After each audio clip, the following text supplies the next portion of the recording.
No instante em que Vinícius encostou a taça de espumante no meu braço e sussurrou ao meu ouvido: "Assina a procuração agora, ou eu subo naquele parapeito, me jogo na frente de todo mundo e ainda deixo um vídeo dizendo que você destruiu a minha vida." A orquestra continuou tocando frevo jazz, como se nada estivesse acontecendo. O salão do casarão em Recife Antigo brilhava de dourado. As câmeras dos convidados piscavam, e minha avó, sentada na ponta do salão com o catéter de oxigênio no nariz, tremia sem entender por que o neto estava sorrindo para as fotos com uma mão e me cravando a unha na cintura com a outra. Então ele completou, sem perder o sorriso para os convidados: "E dessa vez você não escapa viva da varanda." Na minha primeira vida, eu ouvi essa frase poucos segundos antes de cair do terraço do mesmo casarão, empurrada pelo menino que eu tinha criado como filho e pela mulher que ele chamava de amor. Se você já percebeu que nessa família amor e chantagem andam de mãos dadas, comenta até onde você iria por alguém que jurou proteger e me acompanha. Porque a verdade aqui vem em camadas e cada uma corta mais fundo. Eu me chamo Nádia Meireles, tenho 38 anos, sou auditora de risco numa empresa de logística portuária e por 18 anos vivi como se a minha própria vida fosse um detalhe dispensável. Quando minha mãe morreu, Vinícius tinha 12 anos, um rosto bonito demais para a idade, um talento perigoso para chorar na hora certa e uma capacidade de virar qualquer história a favor dele, antes mesmo de eu entender o que estava acontecendo. Meu padrasto já tinha sumido havia anos. Sobrou para mim. Faculdade de dia, estágio à noite, planilha de madrugada, reunião cedo, remédio da avó, uniforme do colégio, lanche, dentista, boletim, crise de asma, tênis novo, celular, curso de inglês. Desculpa esfarrapada, mentira reaproveitada, olhos pidões, portas batidas. Eu fui irmã, mãe, cofre, escudo e saco de pancadas emocional. E chamei isso de amor porque me parecia mais bonito do que chamar de prisão. Na primeira vida eu demorei demais a ver o tipo de homem em que Vinícius tinha se transformado. Não foi falta de sinal, foi excesso de desculpa. Quando ele faltava às aulas, dizia que estava ansioso. Quando sumia de casa, dizia que precisava respirar.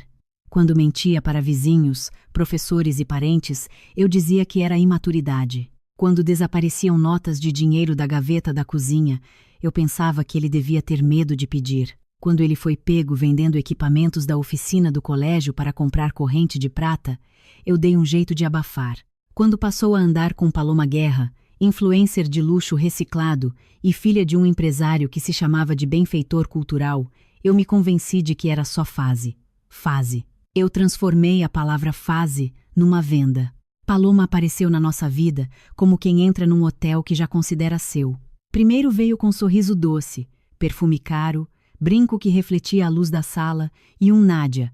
Você é praticamente uma mãe para ele, tão ensaiado que hoje eu tenho vontade de rir. Depois vieram as fotos calculadas, as postagens insinuando que Vinícius sofria com uma família opressora, os vídeos de superação, em que ela chorava por um namorado incompreendido por mulheres controladoras. A mulher controladora era eu. Bastava ela erguer o celular, escolher um filtro morno e deixar Vinícius com olhar de cachorro abandonado. Em minutos, choviam comentários chamando a irmã severa, a tutora tóxica, a mulher amarga de monstro. Só que, naquela primeira vida, eu ainda acreditava que bastava explicar bem a verdade para a verdade vencer. Eu não sabia que mentira filmada com boa iluminação parece mais honesta do que fato vivido no silêncio.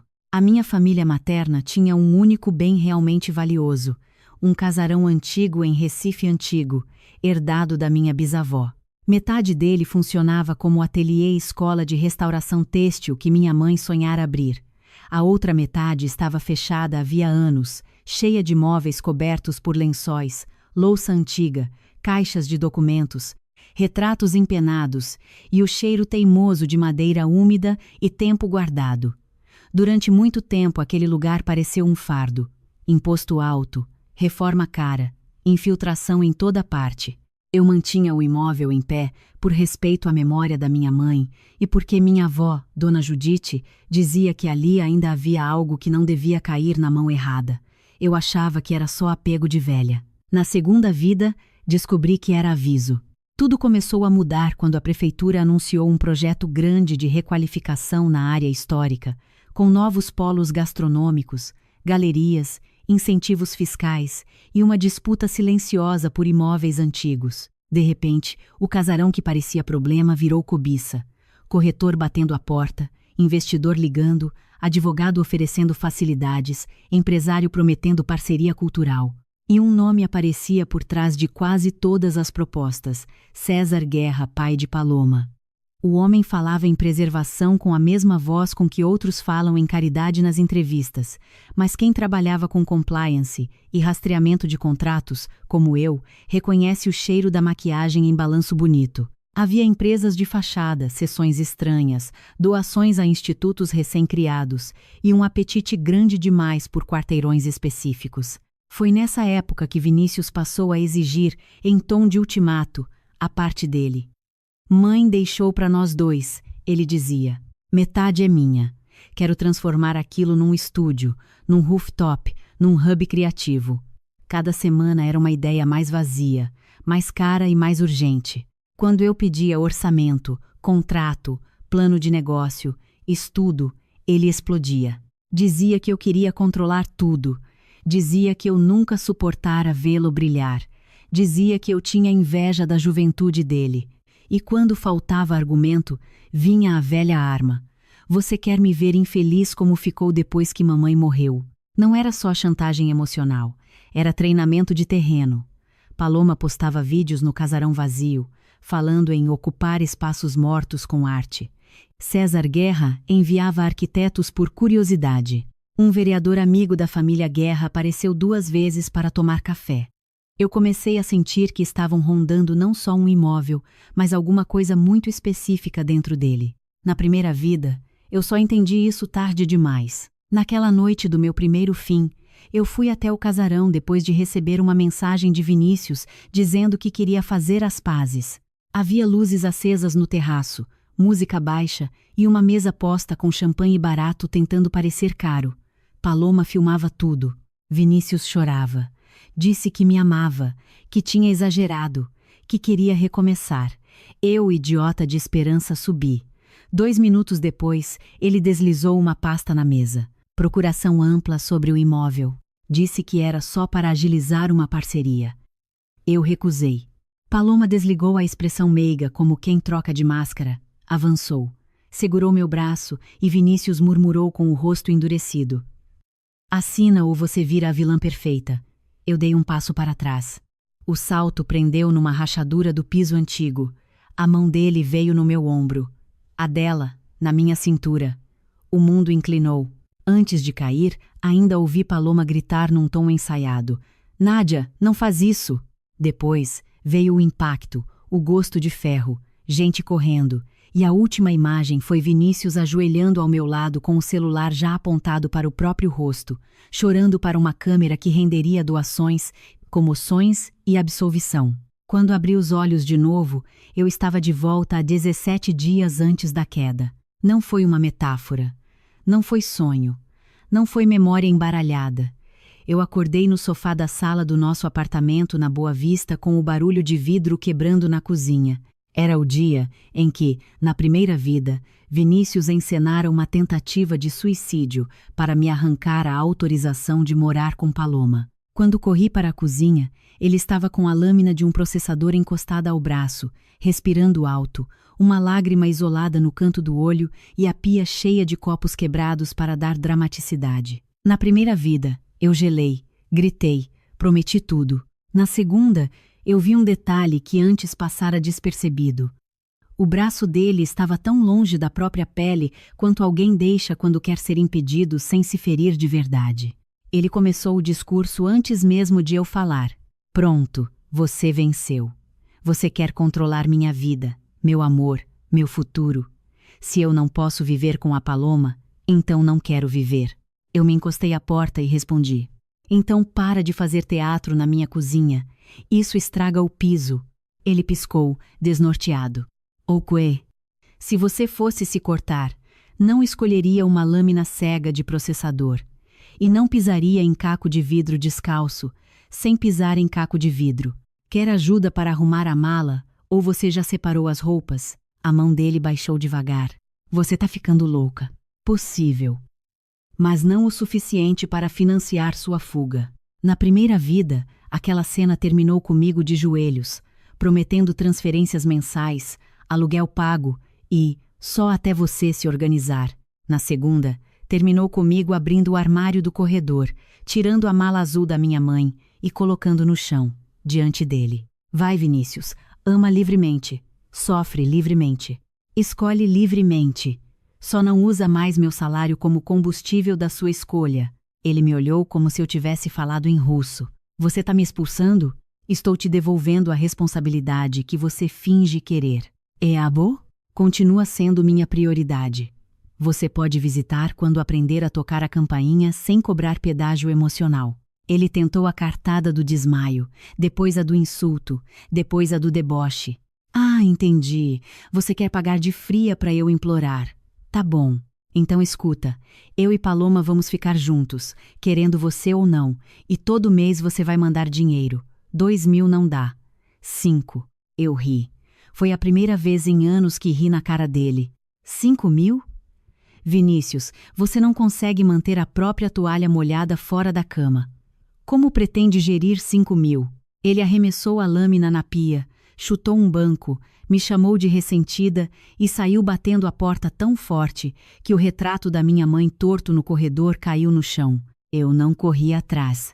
Naquela mesma noite, em vez de esperar no escuro pela próxima chantagem, fui jantar sozinha num restaurante pequeno na Rua da Aurora. Pedi arroz de polvo, uma taça de vinho branco e desliguei o celular por 40 minutos.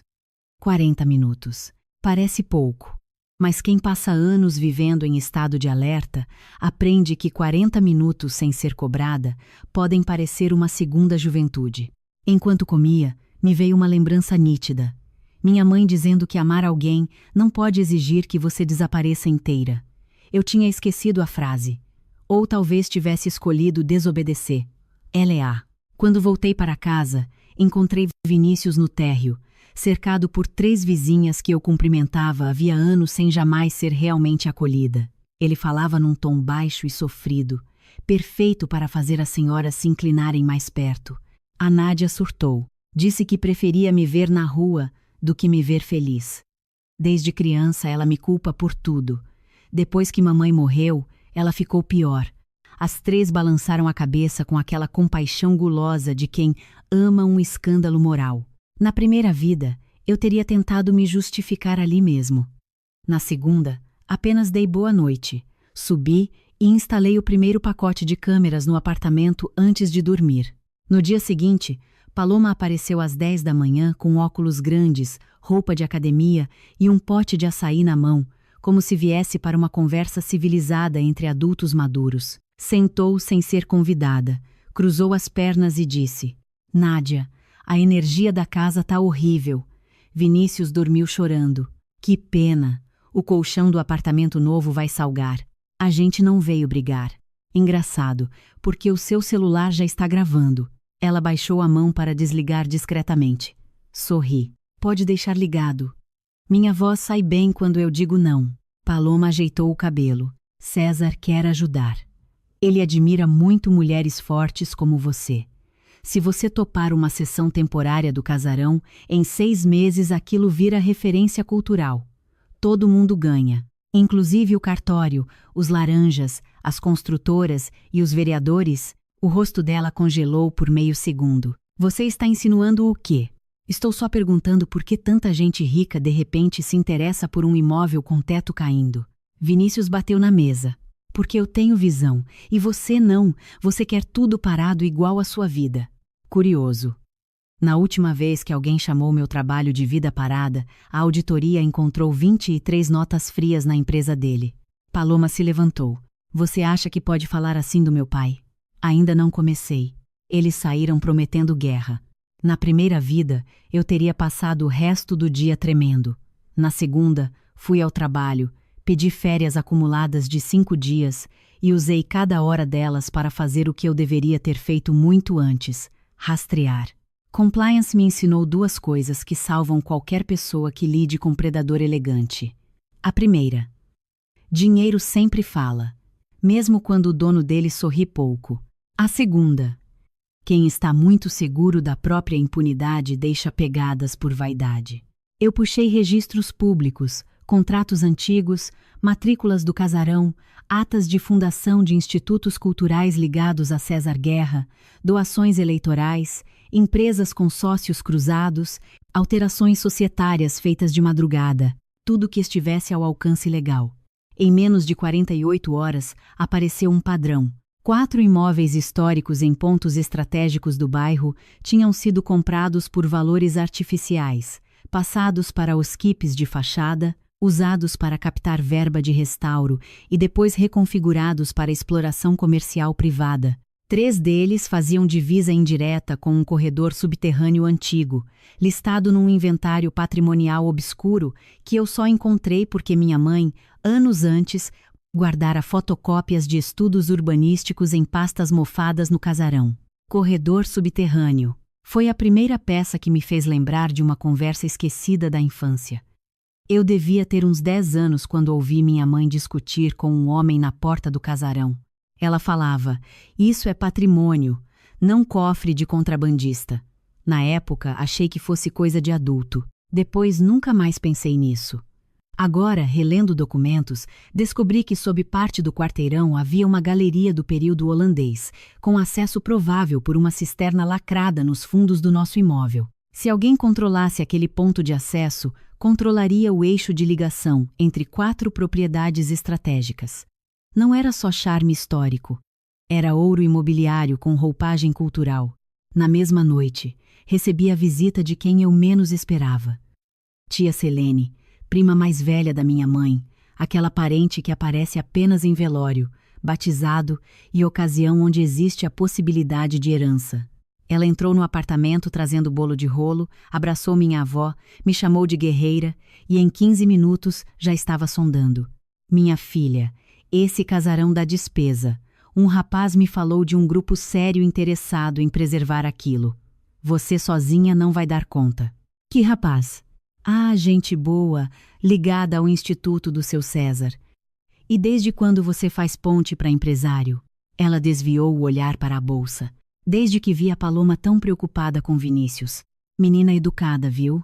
Diferente dessas influencers vazias." Eu quase ri do cinismo da frase. Tia, quando alguém aparece demais se dizendo preocupado, normalmente está preocupado é com outra coisa. Ela deu um gole de café e baixou a voz. "Só não demora muito para decidir. Tem coisa que, quando a gente segura por orgulho, vira tragédia. Na primeira vida, eu teria ouvido aquilo como conselho. Na segunda, ouvi como ameaça embrulhada em bolo. 2 dias depois, Vinícius viralizou. Ele postou um vídeo diante do espelho, com música triste, olheira calculada e um texto na tela. "Quando até a família usa sua dor para te controlar." Em menos de 1 hora, Paloma republicou, depois 3 perfis de fofoca local, depois páginas de saúde mental masculina. Logo surgiu uma narrativa inteira sem que ninguém me perguntasse um fato sequer. Jovem sensível, sufocado por irmã autoritária, que o chantageava com herança e proibia o relacionamento por preconceito social. Comentário vai, comentário vem. Eu virei a megera fria com emprego estável e coração de pedra. Um advogado de internet recomendou que Vinícius documentasse tudo. Paloma respondeu com emoji de chave e cadeado. Eu não rebati. Gravei. Na terceira noite após a volta no tempo, ele apareceu no apartamento às 2h18 da manhã, bêbado, batendo na porta com a lateral do punho. "Abre! A avó vai querer me ver!" Eu vi pela câmera. Esperei 2 minutos. Abri com a corrente presa. "O que você quer?" "Dinheiro." "Não. Eu tô devendo." Ótimo começo para um homem livre. Ele sorriu torto. "Você não tá entendendo. Não é dívida de bar. Melhor ainda, dá mais material para amadurecimento." Ele empurrou a porta. A corrente segurou. "Se eu me ferrar, você se ferra comigo." Que frase interessante. Repete olhando para a câmera. Ele recuou de leve. "Que câmera?" 4 na sala, 2 no corredor, 1 na cozinha. Dorme com essa. Vinícius me encarou como quem finalmente percebia que o brinquedo tinha parado de obedecer. Cuspiu no chão, xingou, acordou minha avó com os gritos e foi embora. Na manhã seguinte, enquanto eu a ajudava a trocar o curativo da perna, Dona Judite segurou meu pulso com força surpreendente. Tu parou de pedir perdão por tudo. Parei. Demorou. A senhora sabia de muita coisa e nunca falou. Eu falava. Tu é que chamava de teimosia de velha. Não tive resposta. Ela olhou para a janela e disse, como quem volta a um ponto antigo. Tua mãe morreu assustada, Nádia. E não era de doença. O quarto ficou menor. Como assim? Na semana antes de morrer, ela escondeu uma pasta no casarão. Disse que se algum dia o menino crescesse perto demais daquela família Guerra, tu devia abrir. Que pasta? Se eu soubesse onde estava, já tinha ido pegar. Por que a senhora só está me dizendo isso agora? Porque tu passou anos ocupada demais salvando o menino errado. Na primeira vida, eu nunca escutei essa frase. Dona Judite tinha piorado muito depois da minha morte e não chegou a conversar assim com ninguém. Na segunda, cada palavra dela caiu em mim como um martelo. Fui ao casarão naquela tarde. O imóvel range diferente quando você entra nele procurando memória e não poeira. Os azulejos portugueses estavam gastos, os vitrais opacos, os quartos cheios de cadeiras de jacarandá cobertas, mas havia ainda uma majestade triste ali, como uma senhora muito bem vestida, que sabe ter sido abandonada por todos. Passei horas abrindo armários, baús, gavetas emperradas. No antigo ateliê da minha mãe, atrás de um painel de madeira que eu mesma ajudara a instalar na adolescência, encontrei uma cavidade rasa e dentro dela uma pasta sanfonada envolta em tecido plástico. Havia cópias de mapas subterrâneos, correspondências antigas entre pesquisadores de patrimônio, recortes de jornal sobre apreensões de peças históricas desviadas de restauros, fotos tremidas de homens entrando à noite por um imóvel vizinho. E, o mais importante, um dossiê manuscrito pela minha mãe, com nomes, datas e uma observação circulada 3 vezes. César Guerra quer o acesso pela cisterna. Ofereceu compra, ameaça, favor, não vender. Em outra folha, com letra mais apressada, ela anotara. Selene está levando recados para ele. Meu estômago virou. Ainda havia mais. No fundo da pasta, um envelope lacrado com meu nome. Abri ali mesmo, de pé, respirando poeira. Nádia, se você estiver lendo isso, eu falhei em proteger nossa casa. Não se culpe pelo Vinícius. Ele é menino e tem sido amado por gente interessada. Proteja a avó. Não confie em Selene. E se César vier com proposta cultural, saiba que ele não quer arte, quer entrada. Tem algo enterrado sob a cisterna que prova desvio antigo de peças e documentos. Eu vi. Gravei. Guardei em outro lugar. A carta terminava sem dizer onde. Quando saí do casarão, o céu sobre o porto estava de chumbo, e no outro lado da rua, encostado num carro preto, estava Heitor Valença. Heitor tinha sido meu primeiro quase amor sério antes da vida me transformar em tutora em tempo integral. Hoje era promotor do patrimônio público, divorciado, irritantemente lúcido e dono daquele tipo de silêncio que faz a outra pessoa medir melhor cada palavra. Na primeira vida, eu o afastara por pura exaustão. Ele convidava para café, eu dizia que não podia. Perguntava se eu precisava de ajuda, eu dizia que estava tudo sob controle. Nada estava. Você anda me evitando há 10 anos e ainda consegue parecer surpresa quando eu apareço num bairro que faz parte da minha lotação? Ele disse. Heitor, Nádia, veio me prender por respirar perto de prédio tombado? Vim porque recebi uma denúncia anônima sobre movimentação estranha nesse quarteirão. E porque seu nome apareceu em 2 matrículas contestadas por empresas ligadas ao Grupo Guerra. Denúncia anônima, com detalhes demais para ser aleatória. Eu pensei em Selene, em Paloma, em armadilhas. Ele percebeu. Você está com medo. Estou atrasada. Dei 2 passos. Heitor segurou meu cotovelo, sem força, só o suficiente para me obrigar a olhar. Nádia, eu não preciso que você confie em mim por saudade. Mas talvez devesse confiar por método. Entreguei a ele uma cópia digitalizada da primeira página do dossiê. Então começa por isso.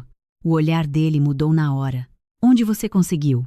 Herança emocional mal resolvida. Isso é sério. Yusai. Tem mais? Tem. Mas eu ainda não sei em quem atirar primeiro. Ele respirou fundo. Não faz nada impulsivo. Você me conhece mal. Eu conheço a versão que finge frieza quando está prestes a incendiar alguém com educação. Não consegui evitar um meio sorriso. Talvez essa versão esteja ocupada. Ótimo. Mantenha-a ocupada até eu voltar a te procurar. Naquela noite, Paloma fez a primeira grande jogada pública. Ela publicou um vídeo chorando no carro, maquiagem borrada no limite certo, dizendo que estava muito preocupada porque Vinícius tinha surtado depois de anos de abuso psicológico sofrido em casa e que eu, por ciúme do relacionamento deles, estava ameaçando vender o patrimônio da família sem consultar o verdadeiro herdeiro emocional da casa. Herdeiro emocional. A internet adora uma expressão vazia com cara de direito moral. Em meia hora, meu telefone estava cheio de números desconhecidos, mensagens de ódio, 2 colegas perguntando se eu precisava de ajuda e uma tia por afinidade me mandando áudio. Mesmo que seja verdade, você precisa ser mais doce. Eu desliguei o telefone e fui preparar canja para minha avó. Enquanto a panela fervia, outra memória da primeira vida me cortou. Paloma sentada no meu velório, de branco, dizendo para uma câmera que sempre tentou aproximar a família. Eu quase deixei a colher cair. Era isso que o retorno no tempo me dava além de oportunidade, raiva concentrada. No sábado seguinte, Vinícius voltou ao casarão para a festa de noivado que Paloma e César tinham organizado para unir as famílias, o mesmo evento do qual eu abrira esta história. Na primeira vida, eu fui para tentar impedir. Na segunda, fui para encenar consentimento. O salão principal estava impecável demais para uma festa montada às pressas. Arranjos tropicais, iluminação cênica, bartenders, equipe de foto, seguranças discretos, políticos de bairro, pseudo-artistas e 2 jornalistas locais. Tudo pago por um homem que, oficialmente, só queria apoiar o amor jovem. Quando entrei com Dona Judite em cadeira de rodas, o silêncio daquele tipo de gente caiu por 3 segundos, o suficiente para a fofoca trocar de mesa. Paloma veio me receber de braços abertos. Nádia, que bom que você veio com esse coração mais leve. Eu não perderia um teatro desses. Ela apertou meus dedos sem sorrir com os olhos. Hoje é uma noite importante. Concordo. Algumas máscaras saem melhor sob luz quente. César Guerra surgiu logo depois. Terno claro, barba aparada, sorriso de benfeitor municipal. Nádia, finalmente. Você sabe que eu sempre admirei sua dedicação à família. E eu, a sua dedicação a imóveis alheios. Ele fingiu não ouvir. Podemos conversar sobre um futuro digno para esse patrimônio? Podemos conversar sobre muita coisa na frente dos repórteres, se o senhor quiser. O sorriso dele enrijeceu 1 centímetro. Você está tensa. O senhor também. Vinícius estava lindo de um jeito que sempre doeu mais, porque a beleza dele facilitava perdões que outras pessoas nunca ganhariam. Terno azul marinho, cabelo cortado, olhar de moço injustiçado. Veio até minha avó. Beijou-lhe a testa para as câmeras e cochichou. Viu? No fim, todo mundo entende meu lado. Minha avó respondeu sem baixar a voz. Quem entende cobra junto. 2 mulheres da mesa ao lado fingiram tossir para esconder o riso. O roteiro da noite era óbvio. César faria um discurso sobre juventude, oportunidade e legado. Paloma anunciaria uma parceria cultural com o casarão. Vinícius me pressionaria em particular a assinar a procuração. Se eu resistisse, haveria escândalo, vídeo, talvez polícia, talvez a repetição da morte com outro enquadramento. Eu sabia, e eles não sabiam que eu sabia. 30 minutos antes do brinde, Heitor entrou no salão com uma equipe técnica da promotoria e um mandado de vistoria extraordinária por denúncia de risco patrimonial. Não foi coincidência. Foi coreografia. César abriu os braços. Doutor Heitor, que surpresa desagradável. Para mim também, senhor Guerra. Eu preferia jantares menos ornamentados quando há indício de intervenção irregular em bem tombado. A música falhou. Paloma olhou para o pai. Vinícius olhou para mim. Eu ergui a taça e bebi água. O caos elegante começou. Enquanto a equipe vistoriava os fundos, César tentou manter a festa em pé, improvisando o discurso. Falou em amor, resiliência, empreendedorismo jovem, arte ocupando espaços. Então veio a frase errada. Com a bênção da família, em breve este casarão deixará de ser um mausoléu e ganhará vida. Minha avó bateu a bengala na cadeira de rodas. Mausoléu é a consciência de quem vem de memória por metragem. Silêncio. Um repórter aproximou o celular. Foi nesse instante que Vinícius me arrastou para perto da varanda e sussurrou a ameaça que abriu esta narrativa. Procuração ou morte encenada. Só que dessa vez, eu já não era a mulher de ombros gastos que ele esperava. Você devia variar o repertório, eu disse. Empurrão de varanda fica repetitivo. A cor saiu do rosto dele. O que foi que você falou? Nada. Só pensei alto. Mas já que estamos aqui, a câmera acima da porta pega áudio bom o suficiente. Ele deu meio passo para trás. Você tá me gravando? Vinícius, hoje eu estou gravando até meus silêncios. Antes que ele respondesse, um dos peritos apareceu na porta do salão e chamou Heitor. Doutor, o senhor precisa ver isso. Fomos todos. Nos fundos do casarão, atrás da velha cisterna de pedra coberta por trepadeiras, a equipe tinha localizado marcas recentes de escavação e um sistema improvisado de içamento escondido sob tábuas novas. Não era coisa antiga, era obra em andamento. Ao removerem parte do concreto falso, surgiu uma tampa de ferro com brasão colonial e, abaixo dela, um acesso estreito. César tentou barrar. Isso é perigoso. Podemos agendar. Heitor ergueu a mão. Pode ser perigoso mesmo.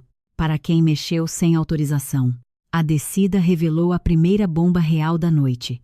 Um compartimento subterrâneo com caixas lacradas, documentos enrolados em plástico grosso, etiquetas de catalogação de peças históricas e uma série de planilhas de transporte clandestino entre depósitos ligados ao Instituto Cultural de César Guerra. Havia também uma caixa metálica menor, enferrujada, com fitas mini-DV e pendrives antigos. Minha respiração travou. César tentou correr. Os seguranças não deixaram. Paloma gritou que era armação. Vinícius primeiro me olhou, depois olhou para o pai dela, e foi possível ver o instante exato em que percebeu que tinha apostado no cavalo errado. Os convidados filmavam tudo. O noivado virou operação. O brinde virou apreensão. O rooftop criativo virou cena de busca. Mas a noite não terminou ali, porque em família ruim a verdade nunca vem sozinha. Ela vem escoltada. Um dos pendrives tinha uma pasta nomeada com a letra M. Dentro, um vídeo datado de 11 anos antes. Minha mãe, pálida, ofegante, filmando às pressas de dentro do próprio ateliê. Ela apontava a câmera para Selene, para César e para um homem que eu reconheci com atraso doloroso. Dr. Álvaro Sampaio, médico da clínica onde minha mãe morrera poucos dias depois de uma insuficiência cardíaca súbita. No vídeo, César dizia: "A senhora vai vender ou vai continuar bancando a heroína?" Minha mãe respondia: "Eu já entreguei cópias." Selene, de perfil, sibilava: "Não complica a vida da menina, Marta." Então o médico falava: "Se ela se acalmar, ninguém precisa sair prejudicado." O vídeo acabava com um barulho brusco, a imagem tremendo e minha mãe dizendo: "Se algo me acontecer, foi ele." Ele, César. No salão, diante de mais de 100 celulares apontados, César Guerra deixou de ser benfeitor e virou suspeito de um escândalo patrimonial e, possivelmente, de crime muito pior. Paloma, porém, ainda teve sangue frio suficiente para a próxima jogada. Ela apontou para mim e gritou: "Tudo isso é vingança dela. Ela armou tudo porque não aceita meu relacionamento com Vinícius." A multidão hesitou por um segundo. Foi o segundo em que Vinícius escolheu o lado dele. "Paloma, cala a boca", ele disse. Todos olharam. "Você sabia disso?" Ela sussurrou. Eu não sabia dessa parte." "Dessa parte." A frase escapou e entregou o resto. Heitor fixou nele. "Que outra parte você sabia, Vinícius?" E ele engoliu seco. "Nada." Eu dei um passo à frente. Então talvez você possa explicar por que sua assinatura aparece nestes recibos de adiantamento ligados à empresa de segurança que vinha monitorando o casarão. Foi blefe. Funcionou. Vinícius arregalou os olhos do jeito exato de quem se trai por reflexo. Aquilo era só para proteger o imóvel até. Paloma virou para ele como se visse um estranho. Você me disse que ela nunca descobriria. Pronto. O casal perfeito acabou dentro da própria frase. A polícia levou César para prestar esclarecimentos, apreendeu material, interdizeu a área dos fundos e dispersou o que restava da festa. Mas a madrugada ainda guardava uma verdade que me atingiria num nível mais íntimo. Quando cheguei em casa com minha avó, exausta e elétrica ao mesmo tempo, encontrei tia Selene sentada no escuro da sala. Não perguntei como ela entrara. Ela tinha a chave antiga que eu devia ter trocado anos antes. Você destruiu tudo, ela disse. Interessante ouvir isso de quem serviu café para quem caçou minha mãe. Você não entende metade do que aconteceu. Então me explica a metade que te faz virar pombo-correio de bandido. Ela apertou os joelhos com as mãos trêmulas. Marta não ia ceder. César estava desesperado. Tinha gente maior por trás. Ele jurou que só queria os documentos. Disse que ninguém ia tocar nela. E você acreditou? Eu acreditei no que me convinha. Finalmente uma verdade. Selene chorou sem elegância. Eu estava endividada. Se eu não ajudasse, iam levar minha casa. E então você escolheu entregar a da minha mãe. Ela ergueu o rosto num susto quase infantil. Eu não mandei matar. Mas abriu a porta. Elle a tenté me tocar, eu recueilli. Nádia, tem uma coisa pior. O meu corpo inteiro endureceu. Fala. Vinícius não entrou nisso agora. Ele foi preparado desde cedo. A sala pareceu perder ar. Preparado como? César percebeu ainda menino o quanto ele queria a aprovação. Presentes, motos, atenção, promessas. A Paloma não foi acaso. Ela foi colocada perto dele. Você está me dizendo que aproximaram os dois de propósito? Selene fechou os olhos. Sim. Desde quando? Desde os 17 dele. Minha vontade era quebrar alguma coisa. Em vez disso, perguntei. E você sabia? Ela demorou a responder o suficiente para me dar a resposta antes da palavra. Sabia que havia interesse. Não sabia que ia tão longe. Sempre sabem o suficiente para se beneficiarem. E pouco o bastante para dormir. Ela baixou a cabeça. Se a história tivesse sido apenas essa, já bastaria para destruir qualquer pessoa. Mas a segunda metade veio com Vinícius. Na manhã seguinte, ele apareceu na porta do apartamento com a cara amassada, sem Paloma, sem arrogância performática, só com aquele rosto de menino que eu tinha aprendido a temer porque geralmente antecedia manipulação fina. Preciso falar com você. Não. É sério. As coisas mais perigosas que vivi começaram com você dizendo isso. Eu fui usado. E gostou. Ele apertou os lábios. Não do jeito que você tá pensando. Então pensa por mim. Ele entrou sem convite quando minha avó chamou do quarto que queria água. Eu devia tê-lo expulsado. Em vez disso, deixei. Talvez porque uma parte velha, podre e insistente de mim ainda quisesse ouvir alguma fração de arrependimento verdadeiro. Na cozinha ele falou rápido. Paloma disse que o pai dela só queria parceria, investimento, visibilidade para minha carreira. Depois vieram uns caras, uns contratos, umas visitas. Eles diziam que você ia bloquear tudo e que eu precisava me impor. Se impor me matando, ele empalideceu. Eu nunca quis.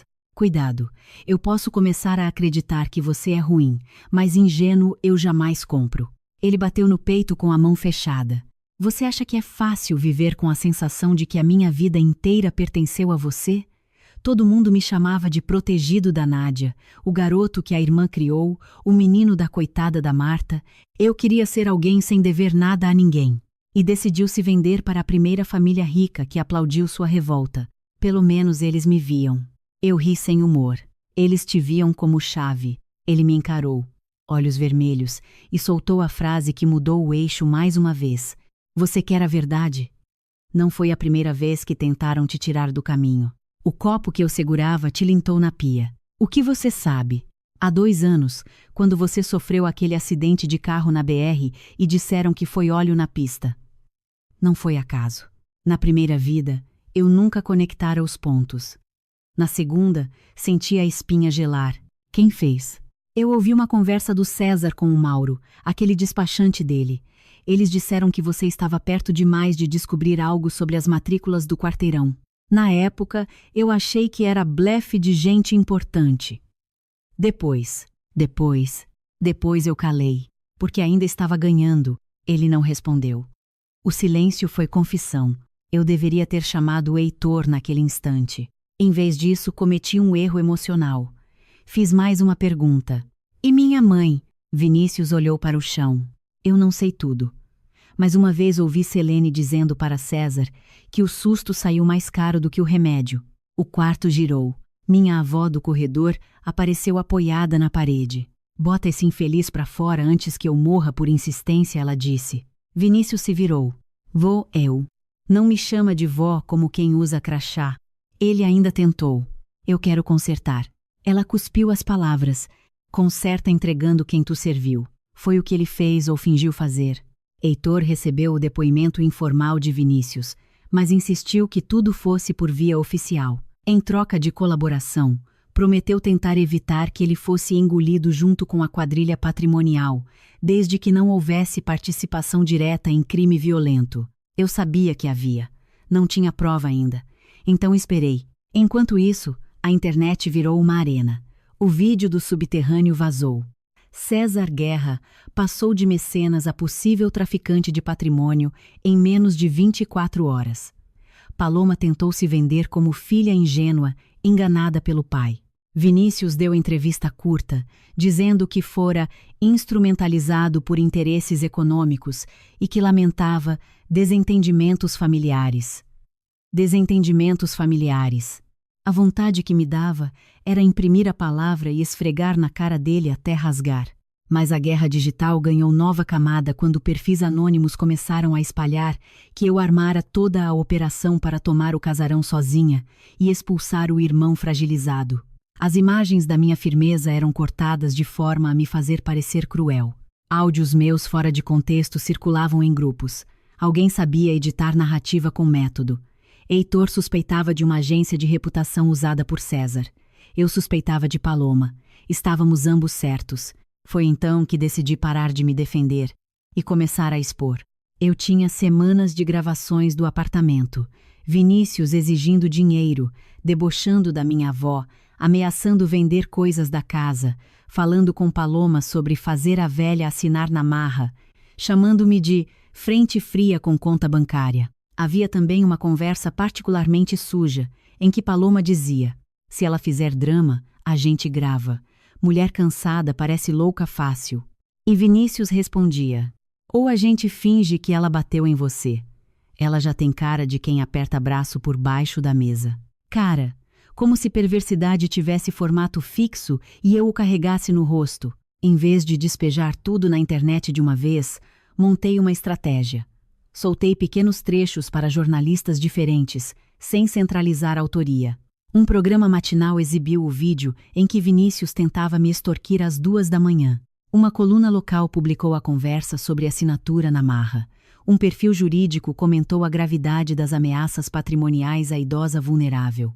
Aos poucos, a narrativa começou a rachar, não por justiça espontânea, mas porque escândalo com áudio sempre rende mais que acusação abstrata. Paloma enlouqueceu. Na terça-feira seguinte, invadiu meu trabalho. Eu estava no 12º andar, fechando um relatório, quando a recepcionista me ligou pálida. Tem uma moça aqui dizendo que só sai se falar com você. Ela está transmitindo ao vivo. Desci. Paloma estava no saguão, celular erguido, 2 amigas filmando de ângulos estratégicos e um vestido branco simples, quase virginal, que contrastava com o veneno na boca. Aí está ela, disse para a live. A mulher que me humilhou, destruiu meu noivado e agora quer acabar com a vida do próprio irmão. Eu parei a 3 metros. Você invadiu uma área corporativa para fazer cena. Ótimo. As câmeras daqui têm áudio melhor que o seu filtro. Ela avançou um passo. Devolve o que é do Vinícius. O que, exatamente? A habilidade dele de chorar sob demanda? As amigas riram sem querer. Uma cortou o riso na hora. Paloma apertou o maxilar. Você está se achando porque meu pai caiu? Seu pai não caiu. Ele foi cavar. Você é muito arrogante. Não. Só parei de sentir vergonha da sua falta de caráter. Ela sorriu de lado, enfim largando a máscara. Você sabe qual é o seu problema, Nádia. Você gosta de ser mártir. Quando todo mundo dependia de você, você reclamava em silêncio. Quando começaram a sair da sua coleira, você enlouqueceu. Diz a mulher cujo relacionamento inteiro era uma estratégia imobiliária. Os olhos dela endureceram. Não foi inteiro. Isso devia me emocionar? Devia te preocupar. Porque Vinícius sabe coisas que podem te destruir também. Foi a primeira vez que ela deixou escapar que havia material guardado fora do alcance do pai. Eu percebi. Ela percebeu que eu percebi. E saiu antes que dissesse demais. Naquela noite, Heitor e eu nos encontramos no casarão interditado. Agora vigiado. Havia algo profundamente torto em reencontrar intimidade entre fitas de isolamento, poeira de obra ilegal e memória de crime. Talvez por isso a conversa tenha sido tão limpa. Paloma tem outra carta, eu disse. Eu imagino. Pessoas como César nunca centralizam tudo. E Vinícius sabe onde. Heitor me olhou por um momento longo. Você ainda quer salvá-lo? A pergunta veio seca, sem me poupar. Não. Ele continuou olhando, como quem não compra a resposta pronta. Respirei. Eu quero parar de me sentir responsável até quando ele escolhe ser abjeto. Isso já é começo. Você tem uma mania irritante de fazer parecer simples. Não é simples. Só é necessário. Ficamos em silêncio entre o mofo e a luz fraca das lanternas. Você se afastou de mim porque estava cansada ou porque achava que não merecia ajuda? Ele perguntou. Eu ri baixo. As duas coisas. Péssimo critério. Você seguiu em frente. Segui funcionando. Não é a mesma coisa. Quis responder alguma coisa inteligente. Em vez disso, perguntei. O que temos até agora legalmente? Ele enumerou sem emoção excessiva. Fraude patrimonial, associação criminosa, ocultação de acervo histórico, possível corrupção, possível homicídio por envenenamento ou coação agravada, dependendo da perícia sobre a morte da minha mãe. Cada item parecia faca e alívio ao mesmo tempo. E se a prova final estiver com Paloma? Perguntei. A gente faz ela mostrar. Não foi difícil. Porque a vaidade quase sempre empurra o culpado para o palco. 2 dias depois, Paloma marcou um pronunciamento ao vivo num hotel da Zona Sul do Recife para contar sua versão definitiva.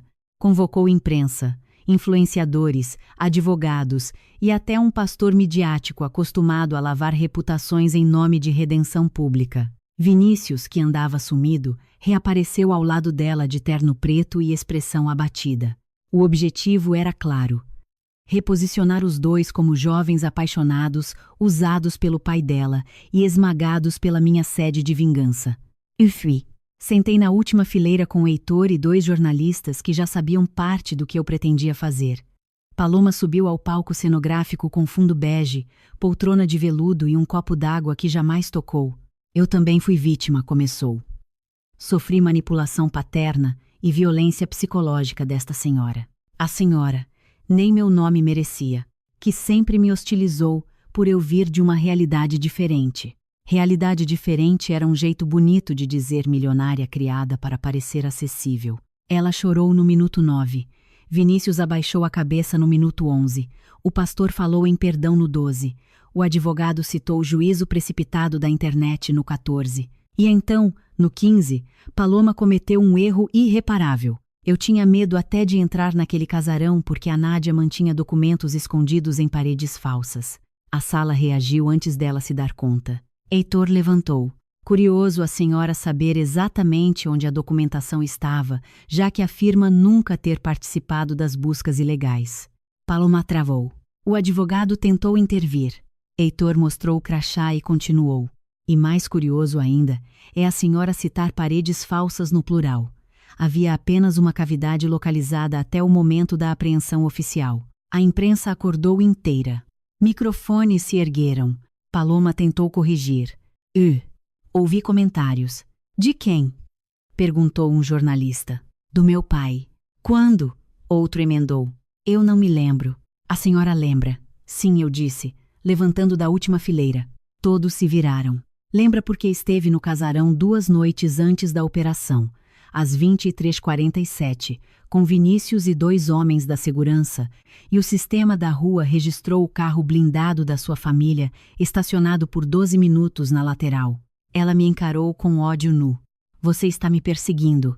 Você confunde consequência com perseguição. Vinícius respirou fundo. Parecia prestes a desmaiar ou falar. Acabou falando. Chega, Paloma. Ela virou-se para ele. Cala a boca. Não. Chega. Mostra logo. O hotel inteiro prendeu o ar. Paloma sibilou. Você prometeu. Eu prometi porque achei que você me amava. Ela riu, cruel. Amor. Você era útil. Não houve retorno depois dessa frase. Vinícius pareceu levar um tiro mudo no centro do peito. Tirou do bolso um cartão de memória minúsculo e jogou sobre a mesa. É isso que você queria esconder. Os flashes explodiram. O conteúdo do cartão era pior do que eu supunha e melhor do que eu precisava.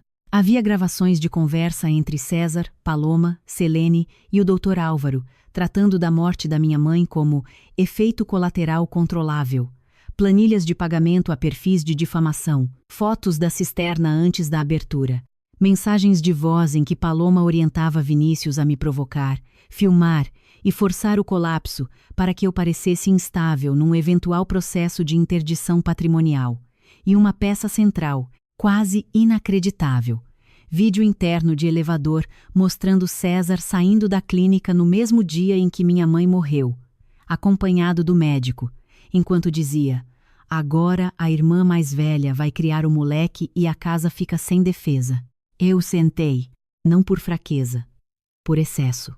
Excesso de prova, de luto atrasado, de compreensão.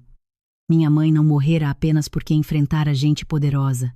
Morrera porque calculavam que eu seria esmagada pelo dever e que uma adolescente carente seria fácil de aliciar. Eles tinham desenhado meu futuro como quem desenha rota de fuga. Paloma tentou sair escoltada. Não conseguiu. Heitor já tinha a equipe pronta. O advogado dela gritava ilegalidade. O pastor foi embora antes das perguntas. O hotel inteiro virou campo de caça jornalística. Lá fora, no corredor, Vinícius segurou meu braço. Eu entreguei. Eu olhei para a mão dele na minha pele. Ele soltou na hora. Entregou porque foi trocado pela sua cúmplice. Não porque virou homem. Ele fechou os olhos. Talvez. Mas entreguei. E isso não apaga o resto. E Uzai, você nunca soube. Você sempre calculou até a culpa que mostrava. Ele balançou a cabeça, derrotado de um jeito que, pela primeira vez, não parecia ensaiado. O que você quer que eu faça? Eu respondi sem me levar a voz. Fale tudo oficialmente. Sem poema, sem lágrima, sem me chamar de irmã para sensibilizar ninguém, e depois saia da minha frente. Ele assentiu. Se a história terminasse aí, já haveria justiça suficiente para muita gente. Só que faltava a segunda metade da vingança. A material e a íntima. Com César preso preventivamente e Paloma indiciada, o mercado que rondava o quarteirão mudou de tom.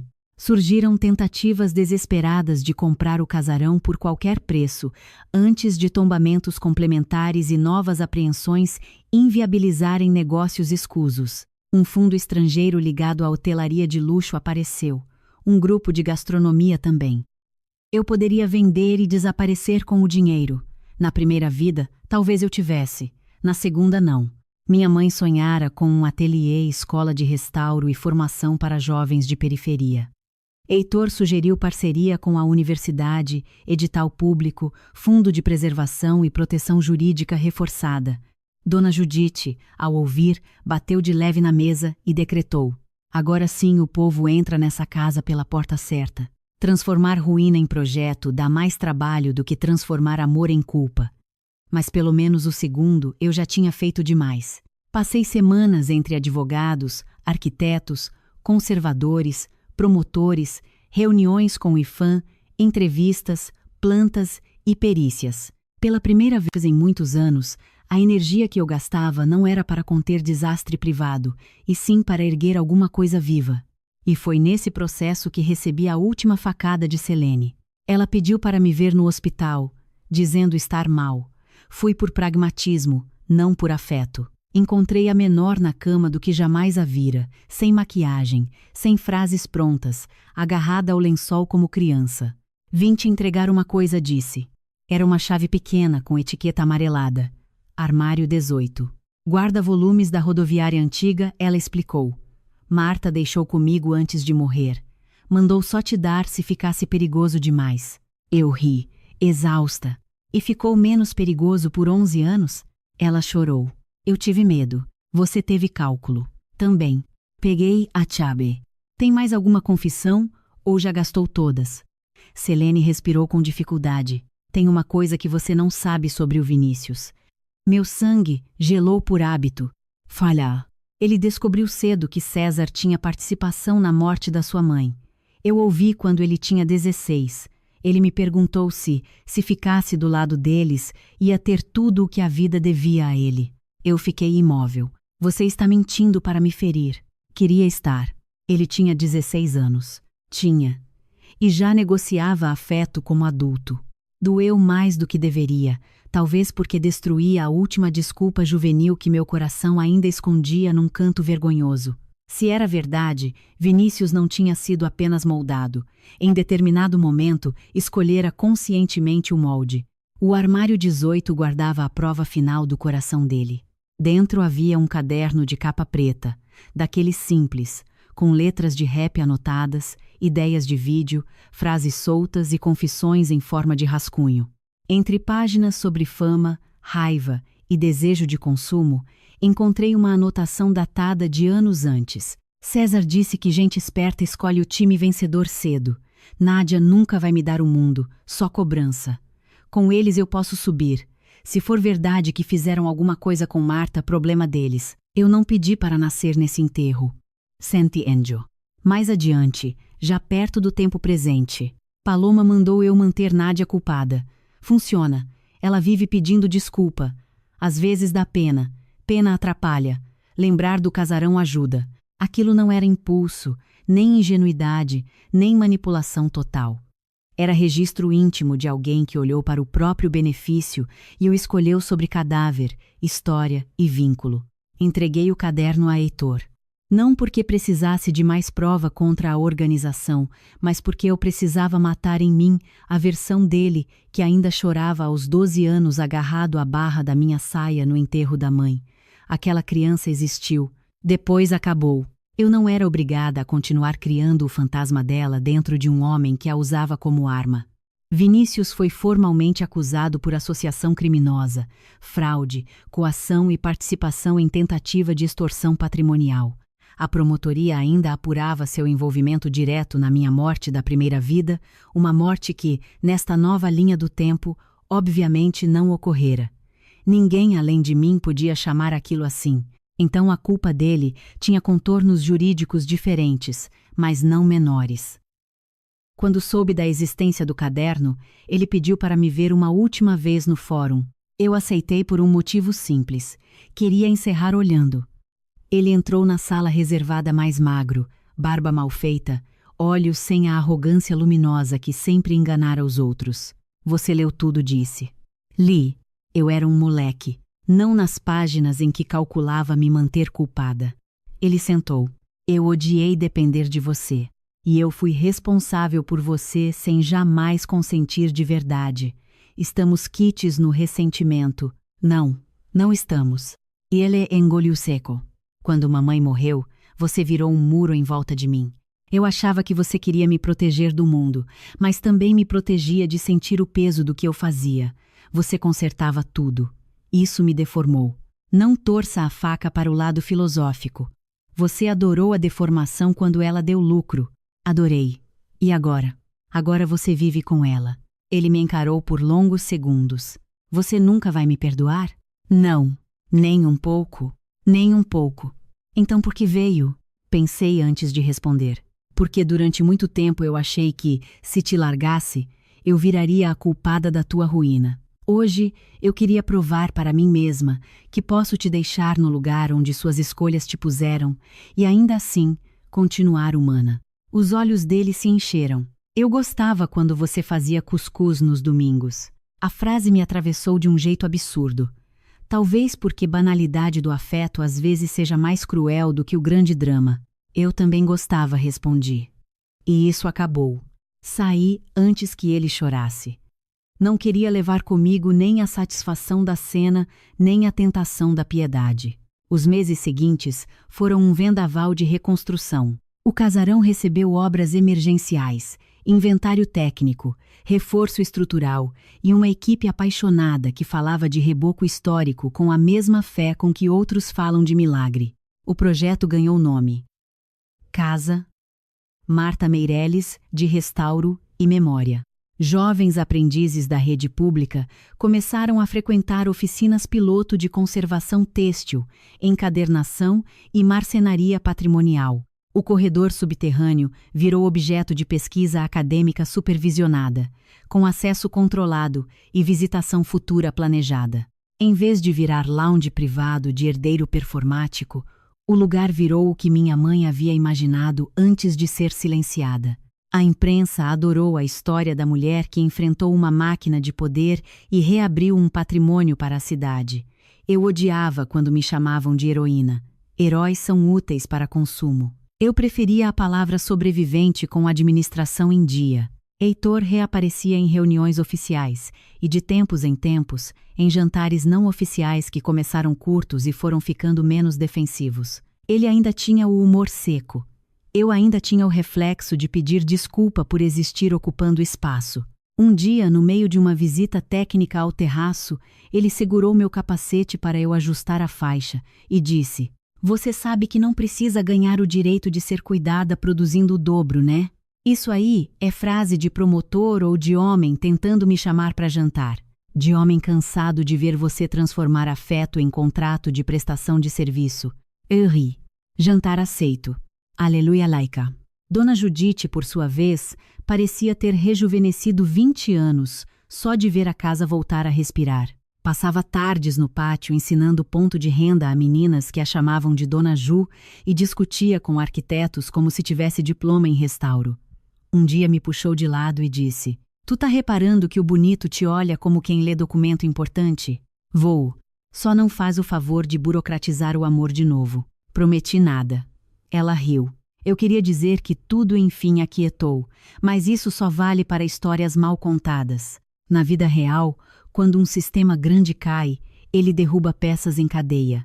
E a última peça, a mais suja, foi a que gerou o twist final. César Guerra morreu antes do julgamento. Oficialmente, infarto na cela hospitalar, onde aguardava cirurgia cardíaca. Extraoficialmente, rápido demais, conveniente demais, com prontuário incompleto e gente nervosa demais em volta. Heitor não gostou, eu menos ainda. Mas sem prova direta, ficou como mais um poder enterrando rastros. Paloma tentou negociar delação, reduzindo a própria culpa e incriminando figuras maiores do circuito de patrimônio, mas sumiu antes de assinar o acordo. 3 semanas depois, um portal noticiou que ela fora vista embarcando para Lisboa com passaporte emergencial ligado a outra nacionalidade da família. O país inteiro comentou 2 dias e seguiu adiante. Eu achei que esse seria o último gosto amargo que ela deixaria. Não foi. Numa manhã de agosto, uma jovem pesquisadora da universidade me chamou ao arquivo da Casa Marta porque tinha encontrado inconsistências num lote de cartas pessoais de minha mãe recuperadas entre os documentos. Eram envelopes íntimos, sem relação jurídica aparente, trocados com uma amiga de juventude no Rio. Sentei no chão do depósito e comecei a ler uma sequência datada do período em que minha mãe conhecera meu padrasto, o homem que depois sumiu do mapa. Numa das cartas, minha mãe dizia: "Às vezes acho que estou criando 2 órfãos antes da hora. A Nádia, que é minha fortaleza, e o menino da Selene, que acabou ficando comigo mais do que com ela. Tenho medo de que um dia a verdade exploda errado." Meu mundo fez um barulho mudo. O menino da Selene. Continuei folheando. Mãos frias. Em outra carta, assumi Vinícius como meu, porque Selene dizia não ter condições e porque a criança merecia paz. Nádia ainda é pequena, talvez nunca precise saber. O pai biológico é um erro ambulante, e a mãe dele, minha própria prima, nunca sustentaria o peso. Talvez eu esteja fazendo a escolha certa. Sentei mais fundo no chão. Vinícius não era meu meio-irmão. Não era filho da minha mãe. Era filho de Selene. Fiquei olhando para a página por tanto tempo que a pesquisadora perguntou se eu estava bem. Não respondi. Havia ironias que até o destino tem vergonha de explicar. A mulher que entregou minha mãe aos predadores tinha também abandonado o próprio filho nos braços dela. Minha mãe o criara como se fosse dela, morrera protegendo-o do mundo errado, e ele crescerá servindo justamente esse mundo contra nós. Contei a dona Judite naquela noite. Ela fechou os olhos devagar. Marta queria te dizer quando tu fosse mais velha. A senhora sabia? Descobri depois. E calei porque já tinha enterro demais nessa casa. Então eu passei a vida sacrificando tudo por alguém que nem era meu irmão. Ela me olhou com severidade doce. Tu sacrificou por alguém que tu amava. Isso era real, mesmo que o sangue não fosse. E agora? Agora o sangue também explica umas podridões. A revelação mudou a investigação em detalhes importantes. Selene, pressionada, confessou oficialmente a maternidade de Vinícius e a fraude registral informal da época, que minha mãe cobriu para evitar escândalo e proteger a criança. Também confessou que César usava esse segredo como ferramenta sobre ela havia anos. De repente, o tabuleiro se reorganizou. Selene não fora apenas cúmplice por dívida, fora uma mulher eternamente chantageada por um passado vergonhoso que escolheu esconder às custas de todos. Isso não a inocentava. Só a tornava ainda menor. Heitor me perguntou se eu pretendia contar a verdade a Vinícius. Não sei, respondi. Você não deve a ele mais nenhuma pedagogia. Talvez eu deva a mim. Passei uma noite inteira acordada antes de decidir. Fui ao presídio onde ele aguardava julgamento complementar. Não levei raiva no rosto. Levei um envelope. O que é isso? Ele perguntou. Sua certidão de nascimento original que nunca te mostraram e cópias das cartas da minha mãe. Ele franziu a testa, abriu, leu a primeira linha e perdeu a cor. Não. Sim. Isso é mentira. Pela primeira vez, não. Ele foi passando os olhos, trêmulo, até parar no nome de Selene. Os dedos dele amassaram o papel. Não. Ela é sua mãe. Você tá fazendo isso para me destruir. Você já se destruiu. Eu só não tenho mais interesse em sustentar sua ficção. Ele levantou de um salto. Marta sabia? Sabia. E te amou como filho mesmo assim. A raiva dele virou outra coisa, alguma mistura de nojo, luto e pânico infantil. Então, eu não era nada. Você era tudo para ela. Esse foi o problema. Ele levou as mãos ao rosto. Selene. Selene. A mesma. E você sabia? Descobri agora. Avô sabia? Descobriu depois. Ele bateu na mesa de metal até o agente olhar pela janela. Todo mundo mentiu, e eu me inclinei. Não, nem todo mundo. Minha mãe morreu protegendo você sem ser obrigada.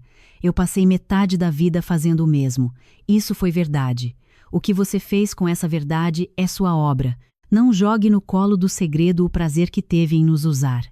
Ele parou de bater. Chorou. Dessa vez sem câmera, sem plateia, sem cálculo aparente. Ainda assim, eu já não sabia o que valia aquele choro. Talvez valesse tudo para ele. Para mim, valia tarde. Levantei para ir embora. Nádia. Não olhei de volta. Eu deveria ter sido seu irmão? Parei na porta. Você deveria ter sido decente. Saí. Esse foi o último diálogo entre nós.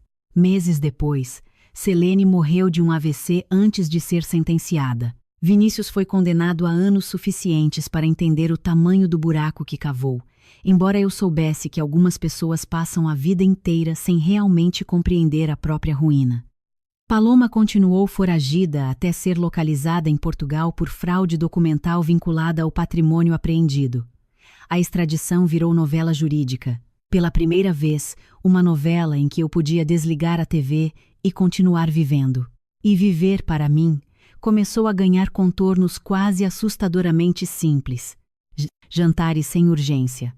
Manhãs em que meu primeiro pensamento não era apagar incêndio de ninguém. Planilhas do projeto cultural no lugar de transferências vergonhosas. Um domingo inteiro perdido escolhendo ladrilhos com uma equipe de restauro e rindo porque a escolha parecia assunto grande demais e, ao mesmo tempo, finalmente leve. Heitor cozinhando moqueca ruim e jurando que a culpa era da panela. Minha avó fingindo reclamar de tudo enquanto guardava docinhos no armário do quarto para os aprendizes da casa. Eu voltando a ouvir música sem associar cada canção à crise alheia. Certa noite, quase um ano depois do noivado que virou operação policial, houve a inauguração oficial da Casa Marta Meireles. O pátio estava lotado, as janelas restauradas abertas, o cheiro de tinta mineral misturado ao de bolo Souza Leão, jovens circulando orgulhosos pelos espaços em que aprenderiam ofícios antigos para futuros novos.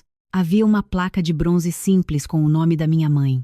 Eu passei os dedos nela e senti uma paz imperfeita, dessas que não apagam cicatriz, mas param de sangrar. Fiz um discurso curto. Não por modéstia, e sim porque tragédia demais costuma adorar microfone. Eu disse apenas: esta casa quase foi transformada em atalho para a ganância. Hoje ela volta a ser porta, porta para memória, trabalho e futuro. Quem tentou enterrar? Lá acreditou que afeto era fraqueza e patrimônio era espólio disponível. Errou nos dois. Aplausos vieram, luzes piscaram. Minha avó enxugou os olhos como quem odeia ser pega sentindo. Depois, já tarde, subi sozinha ao terraço. O mesmo terraço de onde eu tinha caído na primeira vida. A mesma borda. O mesmo vento vindo do rio. Encostei as mãos no parapeito e fechei os olhos. Por alguns segundos, ouvi novamente o som do corpo batendo, o grito falso, a câmera abrindo. Depois ouvi outra coisa. Passos. Heitor parou ao meu lado. Posso dividir o fantasma? Ele já está ficando sem espaço. Ótimo. Ficamos olhando a cidade. Você sabe que venceu, né? Ele disse. Não gosto dessa palavra. Por quê? Porque parece que alguém perde e some. E a verdade é que eles ficam. Na memória, no corpo, nas manias. Então muda a palavra. Pensei um pouco. Sobrevivi com juros. Ele riu baixo. Exacerbe. Pegou minha mão. Desta vez, eu não puxei. Achei que o twist final da minha história seria descobrir que Vinícius era filho de Selene. Eu estava errada. O twist final foi mais silencioso, e por isso mesmo mais devastador. Perceber que a minha maior vingança nunca foi derrubar César, expor Paloma ou ver Vinícius condenado.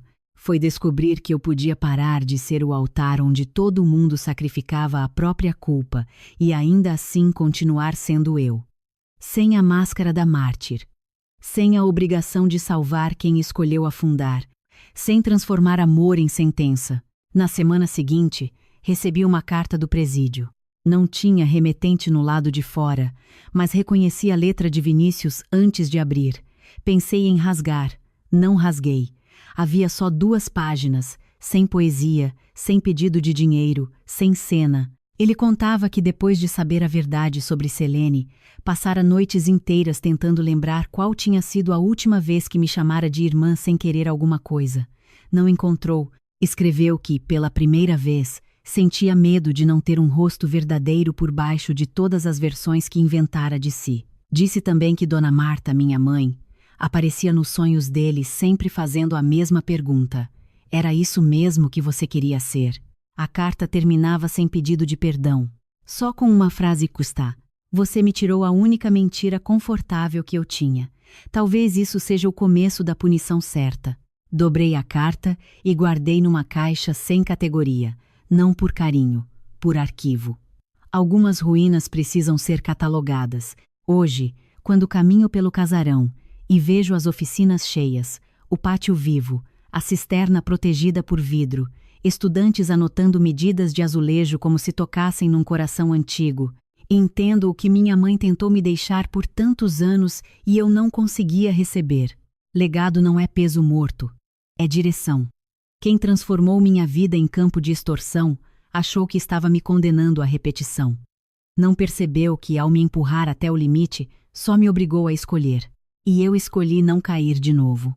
Se alguém me perguntasse hoje qual foi a cena mais violenta de toda essa história, eu não diria que foi a descoberta do subterrâneo, o vídeo da minha mãe ameaçada, o hotel explodindo em acusações ou a revelação de que Vinícius não era sangue do meu sangue. A cena mais violenta foi banal. Uma mala azul colocada no chão da cozinha e a primeira vez que eu disse não, sem pedir desculpa. Ali começou a ruína deles. Porque predador nenhum sobrevive muito tempo quando a presa aprende a fechar a porta e guardar prova. E talvez seja isso que mais assuste gente como César, Paloma, Selene e Vinícius.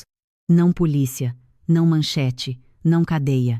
O que mais assusta esse tipo de gente é quando a pessoa que eles acostumaram a dobrar enfim fica de pé e percebe que nunca foi dependente deles, era o contrário. Eles precisavam da minha culpa para entrar, da minha exaustão para mandar, da minha ternura para roubar, da minha vergonha para me calar. Quando tudo isso secou, eles começaram a cair sozinhos. Dona Judite morreu 2 anos depois, numa manhã calma de novembro, na cama dela, com o ventilador baixo, cheiro de pomada, o terço entre os dedos e um sorriso mínimo de quem tinha visto a casa voltar a ter dono certo.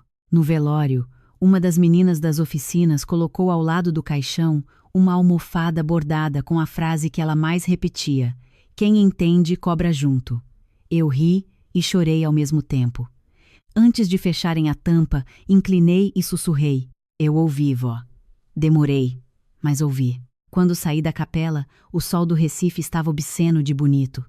Heitor apertou minha mão.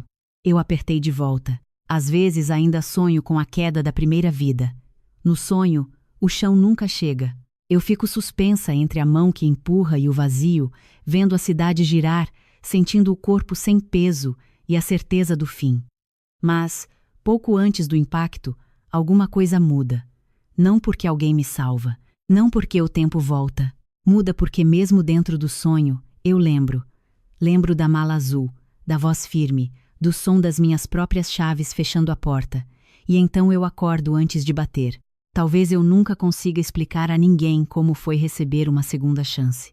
Talvez nem precise. Tem coisa que não se prova, se honra.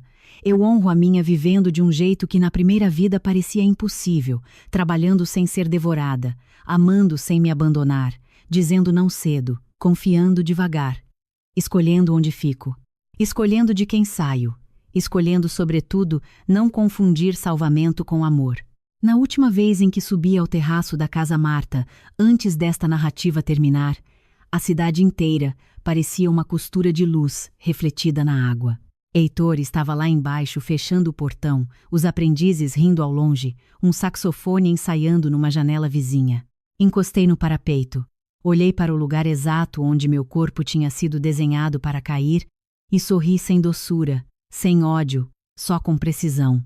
Não dessa vez eu disse ao vento, e honestamente, acho que o vento entendeu. Mas a vida não se ajeita em linha reta só porque a verdade principal veio à tona. Entre a apreensão no casarão e a queda pública de César, houve dias tão sufocantes que eu entendia por que tanta gente prefere a mentira conveniente à verdade, que reabre tudo. Nesses dias, Vinícius alternava estados com uma rapidez de febre.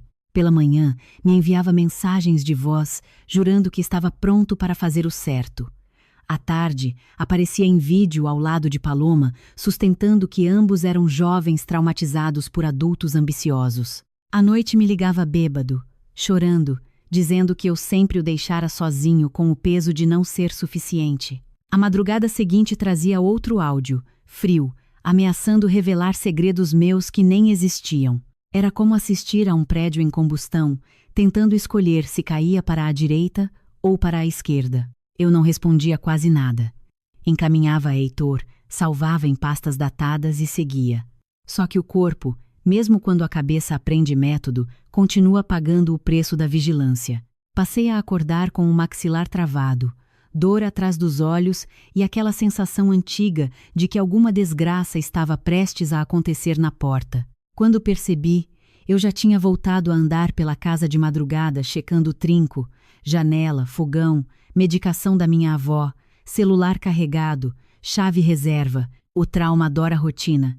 Se você não vigia, ele te põe para vigiar o mundo. Foi Heitor quem percebeu primeiro.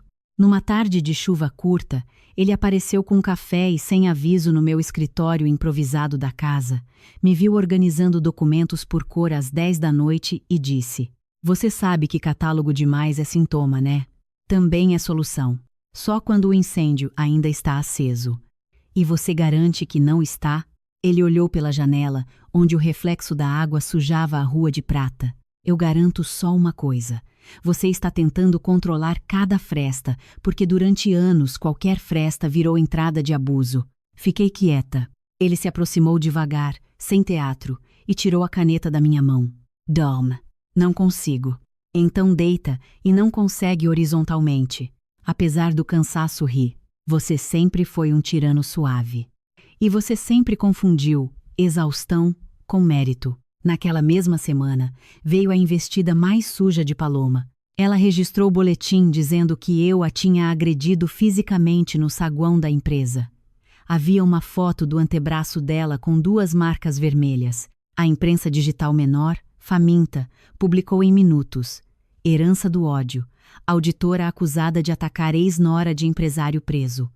Ex-nora. Eu nem havia sido promovida a sogra antes de virar manchete. A acusação era burra no mérito e inteligente na intenção.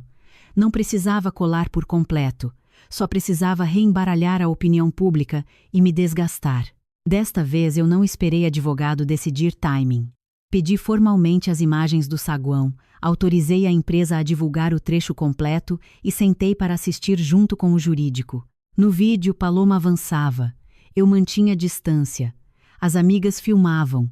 E a única pessoa que realmente encostava em alguém era uma das próprias amigas, que puxava o braço dela no momento exato em que o suposto ferimento poderia ter sido feito. Quando as imagens saíram, a farsa ficou grotesca. Um apresentador local resumiu em voz de deboche. Se isso é agressão, meu sofá toda noite sofre tentativa de homicídio quando eu sento. Foi a primeira vez que vi a internet rir de Paloma com a crueldade que antes reservava a mim. Não senti prazer puro, senti justiça com espuma amarga. Ela respondeu dobrando a aposta. Começou a soltar trechos íntimos de Vinícius.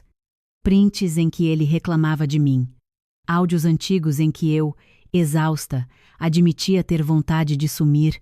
Mensagens da época em que eu tomava calmante para dormir e perguntava a uma amiga se ser tutora dele não tinha sido um erro. Tudo editado para parecer confissão de rejeição. O público adora esse tipo de fragmento porque ele permite condenar alguém com a falsa sensação de profundidade psicológica. Tá vendo? Ela nunca quis o irmão. Sempre teve inveja. Mulher fria. Carreira acima da família. O cardápio de misoginia vinha bem temperado. Dessa vez, porém, eu reagi com uma entrevista longa em rádio. Sem choro. Sem melodrama. Sem apelar para a santidade. Contei fatos. Contas pagas, boletins escolares, termos de guarda, plantões, empréstimos, número de faltas dele, número de vezes em que a escola me chamou, número de ocasiões em que eu encobri a repetência, o curso técnico abandonado, as motos quebradas, as correntes compradas com dinheiro meu, as crises fabricadas. Não posei de mãe perfeita. Disse claramente. Eu errei muito. Confundi amar com impedir consequência, e esse erro custou caro. Mas erro de cuidado não é o mesmo que abuso. E ninguém me obrigará a vestir a fantasia de monstro para absolver adulto oportunista. A frase rodou. Pela primeira vez, muitas mulheres começaram a escrever dizendo que entendiam demais aquele lugar entre responsabilidade e sequestro emocional. Uma professora aposentada me mandou. Filha, você não é cruel. Você só parou tarde. Guardei a mensagem. Nem tudo vinha de fora. Por dentro da família, a contaminação também era funda. 2 tios meus, que mal apareciam quando a avó precisava de remédio, surgiram subitamente interessados em mediar uma reconciliação com Vinícius. Não era altruísmo, era medo de que o escândalo reduzisse o valor de eventuais direitos sucessórios sobre a parte remanescente do patrimônio. Eu os recebi na sala do casarão, sob a foto grande da minha mãe restaurando um altar antigo. O tio Fábio pigarreou. Nádia, ninguém tá dizendo que o menino agiu certo. Homem de 26 anos corrigi. Ponto, mas também não podemos lavar roupa suja em praça pública. Engraçado.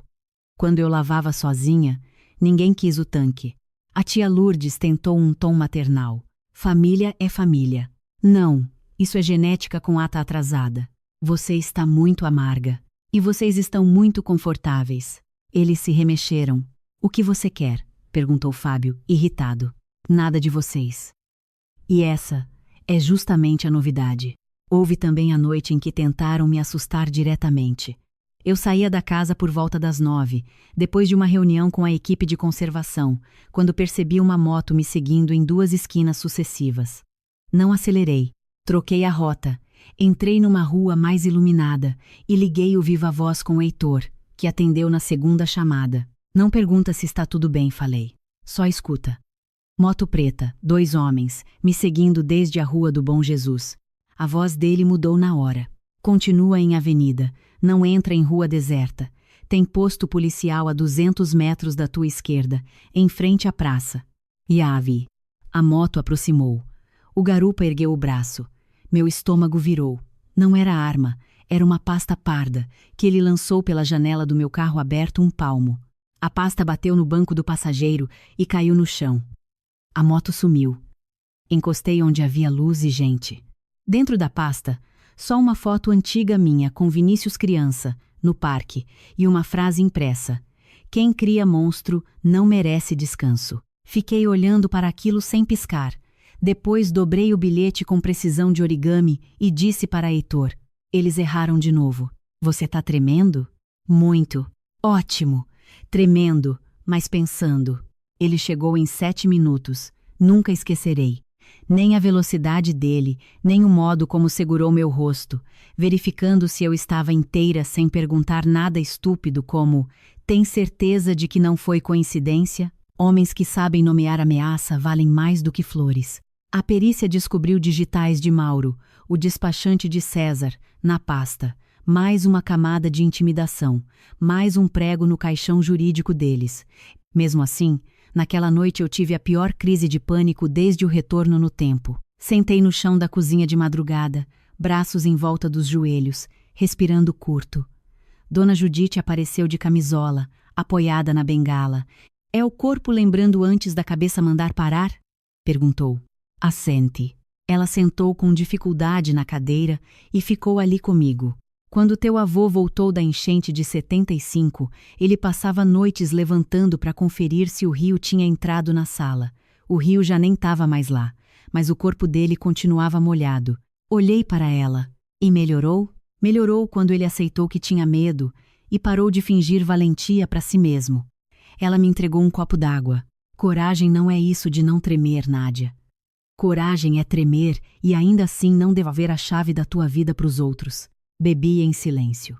Algumas pessoas têm idade suficiente para transformar conselho em pancada com afeto. Outra frente inesperada veio do trabalho. Meu diretor, que até então se mantivera elegantemente neutro enquanto meu nome circulava em noticiário local, chamou-me para uma reunião. Entrei preparada para afastamento. Saí com proposta de promoção. Ele fechou a porta, cruzou os dedos sobre a mesa e disse: Você entregou 3 dos melhores relatórios do semestre, enquanto sua vida pessoal parecia roteiro de streaming. Isso diz 2 coisas sobre você: competência e excesso de autocontrole. A primeira eu valorizo. A segunda me preocupa. Não sei se agradeço ou peço férias. As 2 coisas. Você vai subir de posição, mas só assume integralmente depois de 1 mês fora. E não é pedido. O senhor está me obrigando a descansar? Estou protegendo meu investimento e a sua saúde. Não me obrigue a ser mais humano em voz alta do que minha reputação permite. Quase ri. Aceitei. Era estranho receber cuidado sem ter de implorar ou merecer via colapso. Usei parte desse mês para investigar uma intuição que me perseguia desde a leitura da carta da minha mãe. Se havia algo enterrado sob a cisterna além dos documentos, onde estavam as peças que comprovavam o desvio antigo? A equipe arqueológica autorizada já tinha encontrado caixas e planilhas, mas eu sentia que a camada histórica ainda não terminara. Foi um aprendiz de marcenaria, Daniel, de 17 anos, quem notou o detalhe decisivo. Enquanto removia um forro podre de uma sala lateral, encontrou uma diferença de densidade sonora numa tábua do assoalho. Batemos ali. O som vinha oco. A autorização foi obtida no dia seguinte. Sob o assoalho, havia um compartimento estreito com 15 peças sacras desaparecidas de 2 igrejas restauradas pelo Instituto de César anos antes, todas catalogadas como extraviadas durante transporte, além de um livro-caixa manual dos anos 90, com a assinatura de um sobrenome que fez Heitor praguejar alto: Albuquerque. Desembargador Albuquerque. Ex-sócio oculto em 3 negócios culturais, hoje figurão aposentado com trânsito em Brasília. De repente, César deixava de parecer cabeça da cobra. Virava operador regional de bicho maior, e compreendi por que a morte dele na cela tinha sido rápida demais. Queima de ponta. Heitor reuniu a força-tarefa. O caso cresceu de tamanho. Vieram homens de terno de fora do estado, promessas discretas de proteção, perguntas em salas sem janela e aquele velho conselho institucional que significa tanto e tão pouco. Evite rotina previsível. Eu quase respondi que minha vida inteira tinha sido rotina previsível para oportunista. Segurei. Vinícius, encurralado, percebeu que o tamanho da engrenagem podia engoli-lo sem deixar nem a narrativa de vítima. Foi quando tentou o movimento mais baixo e mais eficaz sobre uma parte de mim que ainda sangrava. Aproximou-se da minha avó. Ele descobriu um horário em que eu estaria em audiência e apareceu no apartamento com flores e um bolo simples de macaxeira, como se visitas ternas pudessem limpar crimes complexos. As câmeras registraram. Quando cheguei, encontrei Dona Judite com o bolo intacto sobre a mesa e Vinícius sentado diante dela, como réu, diante de juíza. A senhora não quer nem provar? Ele insistia. Eu preferia mastigar telha. Eu vim pedir perdão. Pra quem? Pra senhora. Errado. Tu veio buscar absolvição porque a rua tá fechando. Eu parei atrás dele sem fazer barulho. Ele não me viu no primeiro segundo. Minha avó sim, e continuou. Quando tua mãe morreu, quem te deu banho de madrugada porque tu mijava na cama de medo? Nádia. Quando tu caiu de moto e quebrou o braço, quem vendeu joia para pagar a cirurgia particular porque o SUS ia demorar? Nádia. Quando tu foi pego roubando do colégio, quem botou a cara? Nádia. E quando tu resolveu servir gente podre contra a própria casa, tu consultou a quem? Vinícius baixou a cabeça. Eu errei. Isso é resumo, não arrependimento. Entrei então. Você tem exatamente 30 segundos para sair antes que eu envie esta gravação, direto para a promotoria como tentativa de influência sobre testemunha idosa. Ele se levantou, se virou, me viu. Eu só queria. 25. A avó merece ouvir de mim. 20. Você virou uma máquina. 15. Ele encarou a câmera no canto e entendeu que eu falava sério. Saiu sem olhar para trás. Quando a porta fechou, minha avó soltou o ar. Esse bolo tá com cheiro de culpa ruim. Outra peça importante veio de um lugar improvável. Mauro, o despachante. Preso por ameaça e fraude documental, resolveu abrir a boca quando percebeu que César morto não pagaria advogado infinito. Foi ele quem confirmou a tentativa de sabotagem no meu carro anos antes e quem entregou o nome da clínica que, segundo ele, ajustava prontuário para clientes importantes. Também afirmou que Paloma mantinha cofre paralelo no apartamento de uma amiga na Madalena. Busca deferida. Cofre encontrado. Dentro, além de dinheiro em euro e joias sem origem clara, havia um celular antigo de Vinícius com backups automáticos das mensagens mais comprometedoras. Foi ali, entre prints e áudios, que apareceu a prova da minha morte da primeira vida reencenada em miniatura, antes mesmo de acontecer. Num áudio de Paloma para Vinícius, enviado poucos dias antes da data em que eu morrera na outra linha do tempo, ela dizia: a varanda é perfeita. Se ela surtar e avançar, você segura. Se ela vier recuando, melhor ainda. Eu grito primeiro. Quem grita primeiro parece vítima. Eu ouvi aquilo sentada no gabinete de Heitor. A pele do meu braço arrepiou inteira. Ele me observou em silêncio. Isso é suficiente para a tentativa de homicídio, se combinarmos com as outras ameaças, disse. Eu levei alguns segundos para voltar a respirar num ritmo decente. Em outra vida isso me matou. Ele não fez a pergunta óbvia, nem a cara cética. Só respondeu: então nessa a gente chama de prova antecipada da tua intuição. Olhei para ele, grata num nível que quase machucava. Obrigada por não me obrigar a explicar o inexplicável. Eu trabalho com fatos. E o fato é que você sempre soube onde a lâmina vinha antes de todo mundo. Eu posso respeitar isso sem nomear milagre. Com a nova prova, Vinícius perdeu de vez a posição de colaborador simpático. Passou a investigado central em coautoria potencial de tentativa de homicídio.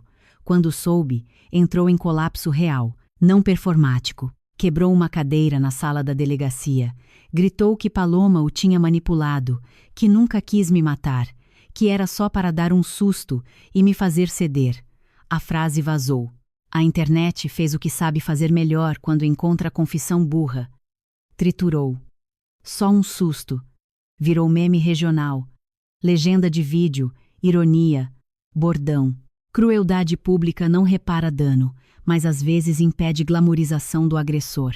Aceitei essa utilidade. Numa tentativa desesperada de virar a narrativa outra vez, uma prima distante decidiu aparecer num podcast dizendo que sempre soube que eu tratava Vinícius mais como projeto do que como família. O episódio teve alcance mediano, mas bastou para reabrir comentários do tipo "ninguém enlouquece sozinho".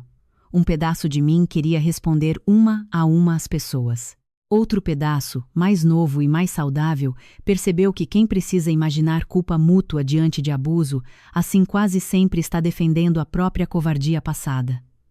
Não respondi. Fui ao cinema, sozinha. De novo. Dessa vez sem sentir que estava cometendo abandono.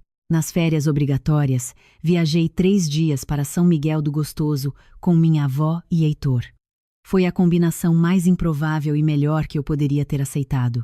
Dona Judite implicou com o vento, com o peixe, com o preço do coco e com essas pousadas que acham que cimento queimado é luxo, mas dormiu bem todas as noites. Heitor tentou aprender a jogar dominó com ela e perdeu feio.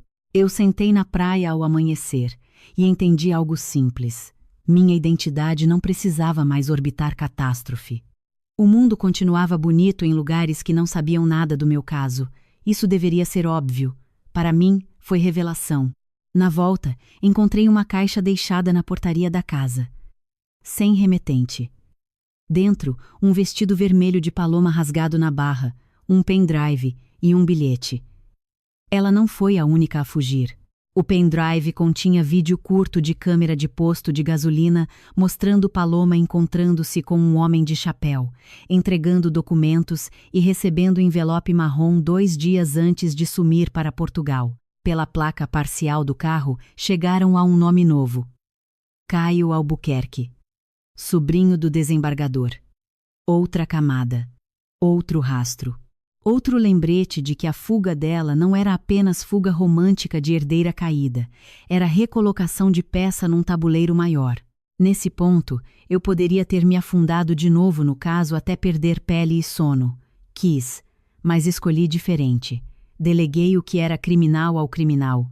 Fiquei com o patrimonial, o memorial, o concreto das paredes, o futuro da casa, a saúde da minha avó, os meus jantares, a minha terapia, sim, terapia, porque até mesmo justiça não remove ferrugem emocional sem ferramenta adequada. A terapeuta, doutora Lídia, me fez uma pergunta na 3ª sessão que me irritou profundamente. Se você não fosse necessária para salvar ninguém, quem seria? Passei 50 minutos querendo ir embora.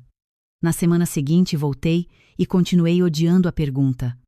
Um bom sinal. A inauguração parcial da primeira oficina trouxe outra cena importante.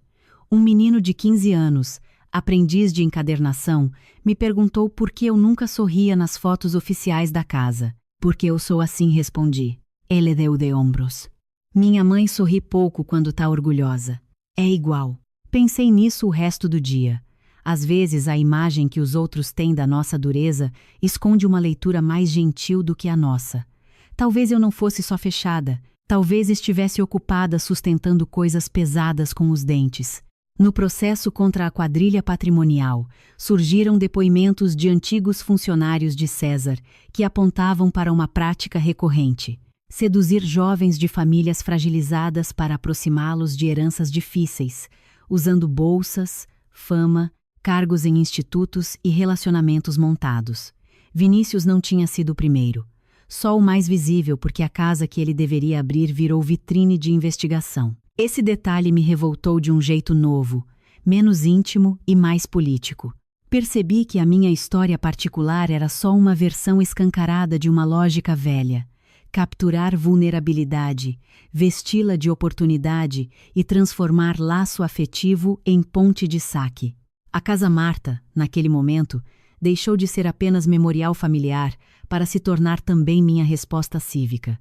Implantamos, junto com parceiros, um núcleo de educação patrimonial e proteção comunitária para moradores antigos da área histórica aprenderem a reconhecer golpe, assédio imobiliário e manipulação contratual.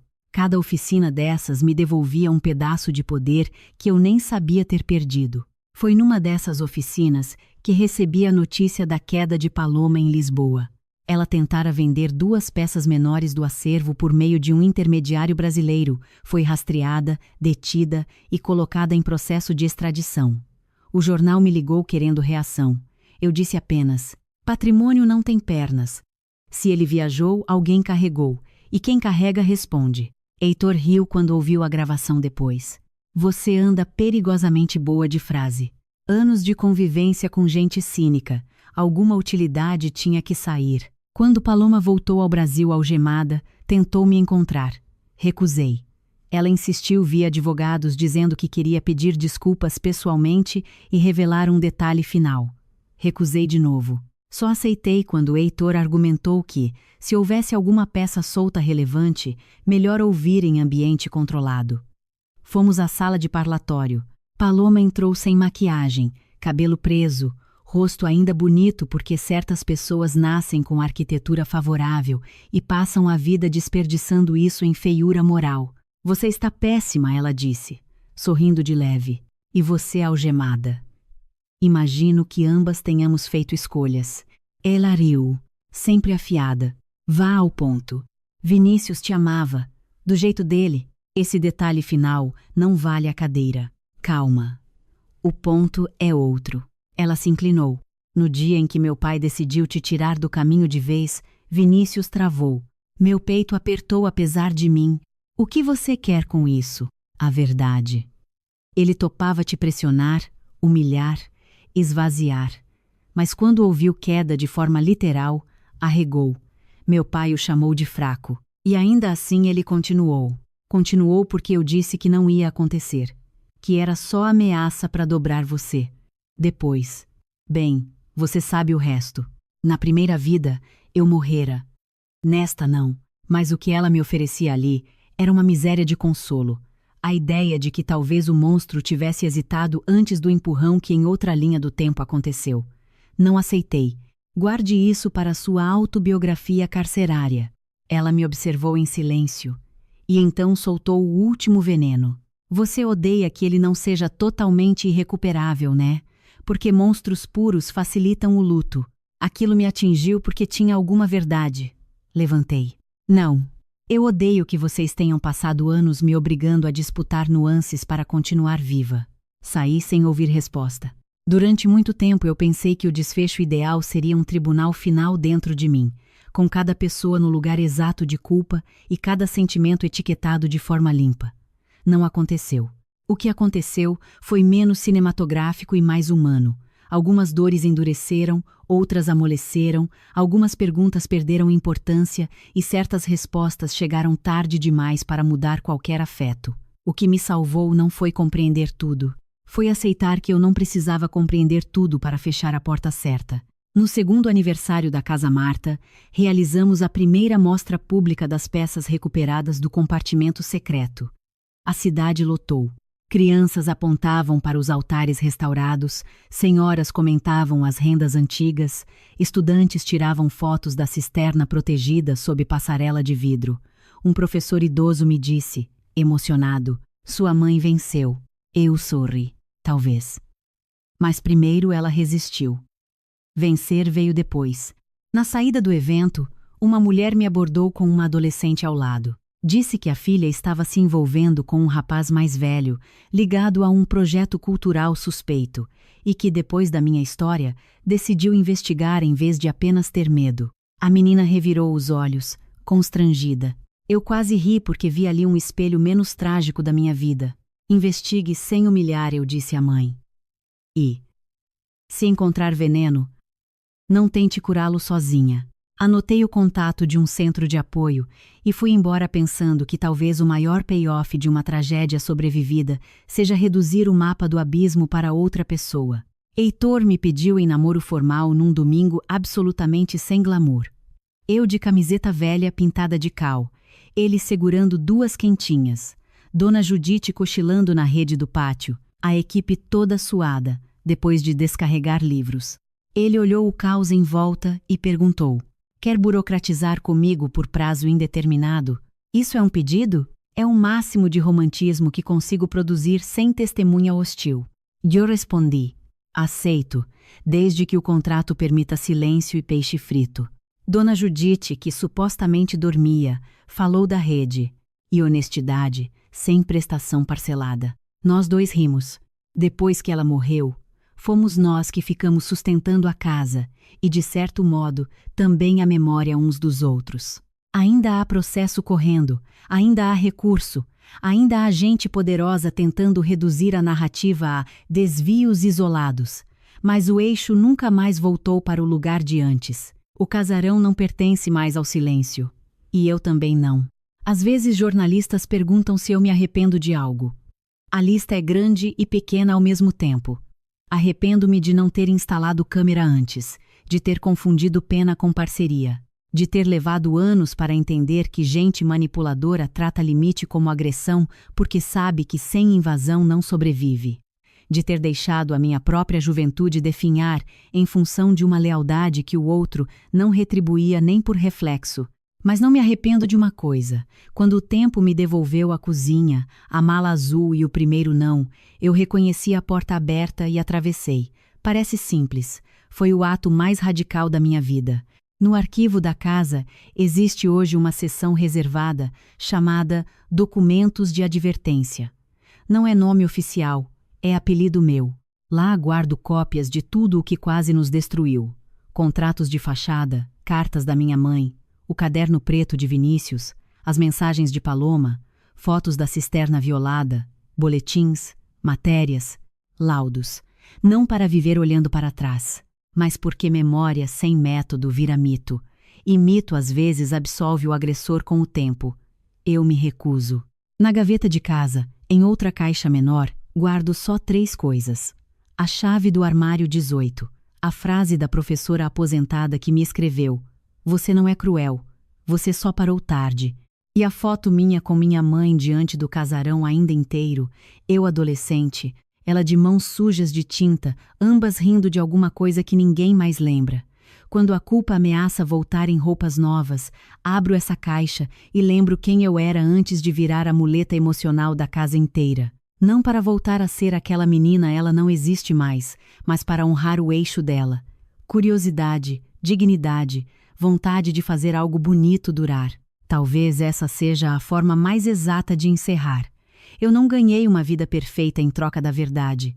Ganhei uma vida minha. E depois de tanto tempo vivendo como função de resgate, isso já é um milagre suficientemente escandaloso.